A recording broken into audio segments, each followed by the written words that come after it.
And we are ready for our last segment here at Pewter Power. He's Football Joe Bell. I'm Mike Team, and we are ready to go. All right, around the NFL real quick. Let's go. You got a little coaching thingy-me-jiggy? Yeah, I want to do that too, but let's do around the NFL really quick. First. Okay, I'm going to throw a couple scores out, really important ones that really matter to us. Cincinnati Bengals beat the undefeated Buffalo Bills 23-20 on a last-second field goal. Should have won that game. Buffalo should be 4-0 right now. The Detroit Lions, 34-30 over the hapless Dallas Cowboys. Tony Romo throws 2 interceptions for touchdowns in the second half to let him back in the game. Oh, they're down 27-3 and come back and win the game. Hello. San Francisco. Slow-mo is what it is. He's horrible. Slow-mo. San Francisco defeats Philly 24-23. Tampa Bay's opponent this week. Yep. Pittsburgh loses to Houston 10-17. And Texans looked really hot on offense. I'm sorry, defense. On defense. Sorry. Defense. And again, Aaron Rodgers, 4 touchdown passes, 2 rushing touchdowns, 49-23 over the Denver Broncos. Oh my. Can you say Super Bowl? And the only other one I want to really bring up is Carolina loses to Chicago 29-34. Devin Hester, his 11th punt return for a touchdown, which is now an NFL record number of punt returns for touchdowns ever, over Eric Metcalf. From back in the day from the Cleveland Browns. And Cam Newton threw for? Another 400 some yards again. Something like that. He throws for 400 yards every game. 300, it was like 337 something like that. All right, well, let's go on to our question. You want to go to the coaching carousel? Let's do a real quick coaching carousel. This will only take a minute because I want to show this really fast. Okay. These are coaches that probably are not going to be coaches here shortly. Okay. Or they're up to get who's going to get Andrew Luck next year, first pick of the draft.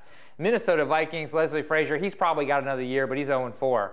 Tony Sperano may not have another week. We're not sure yet. No, he's been confirmed for a week and a half. Week and a half. Woohoo! You better book that vacation.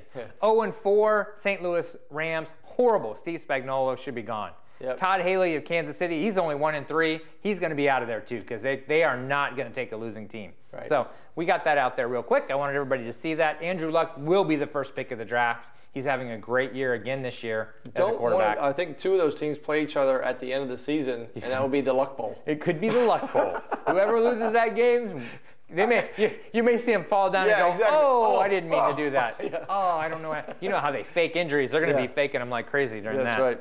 All right, let's go with our question of the day. And Joe has a great question. This actually is a pretty good question. Yeah, it is. You can't really read it really carefully, but who are the only 2 undefeated teams left in the NFL after week 4? There's only 2.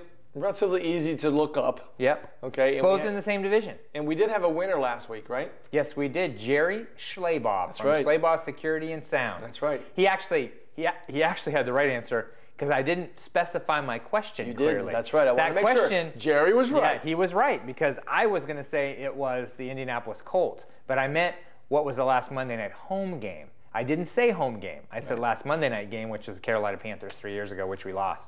So Jerry Schleybaugh, well, way to go. We're going to have a prize for Jerry. Get him a little something. That's right. Something. And we'll get to that. I want to get to the boneheads. I know you do. You're talking fast. Because I'm fired up about boneheads. All right, bonehead of the week. Number one.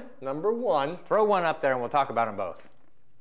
Ha! There's mine. Now, wait a minute. Now, that's not what you want them to look like, though. You want them because his eyes are open wide to be able to see the stuff that's going on. I chose him because he was a referee. I think he's soccer or something. He is. I figures.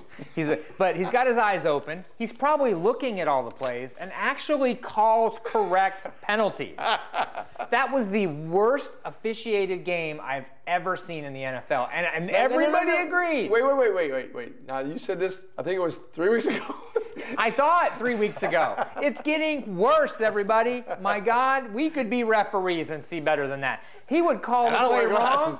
He would call the play wrong. He would go up and review it and call it wrong again. Well, what got me was when they reviewed it at the end of the game with the 12th man on the field. Oh, the end of the first half. End of the first half, right, end of the first half. And they go on, he goes in and reviews it. The band is on. They're ready to play. They're starting. They're starting to play. And he walks out and turns his mic on and says, "We just confirmed that it is correct what I said." And then they walk past and they wave at the crowd.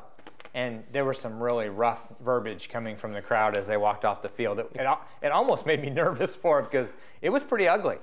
Well, and there were 12 men on the field. You know, one of the Bucs players ran off on one side, and Indianapolis Colt ran off on the other side. Well, let's forget about that guy who's halfway on the field still. Let's just worry about the Buck guy.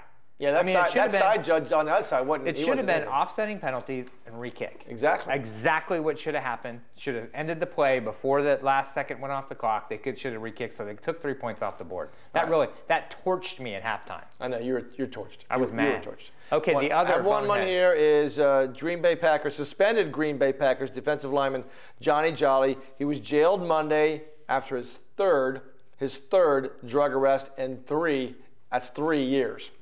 Wow. That doesn't make sense. I mean, that's the kind of stuff that's really what the bonehead was named for. Stupid thing like that. How can you do it? Score.